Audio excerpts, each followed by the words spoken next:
कर पावा। तो लोग कहना है हम कहली हम 20 साल पहले गवर्नर रहे।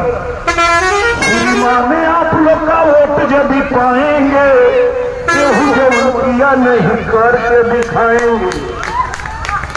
कई लोग कहलन की तो रेलवे लाइन के मांग आजादी से चला थे कि गोरखपुर आजमगढ़ बनारस को सीधा जोड़ देगा, लेकिन उसके हम पास ना करा पौलस। हम कहले अध्यक्ष जी गुड्डू भैया देखा हम कैसे लेके आवत हैं, सीधा गए प्रधानमंत्री जी के यहाँ और पत्र देनी के तुरंत प्रधानमंत्री जी आदेश देना, माननीय रेल मंत्री जी पास कर देना, सर्वे होगा और दोनों को नई रेल लाइन बना के यही कहा जाता केहू जब किया नहीं करके दिखाएंगे। कहना लग कि यहाँ वो हवाई पट्टी बनोगे हो सपा वाला आपन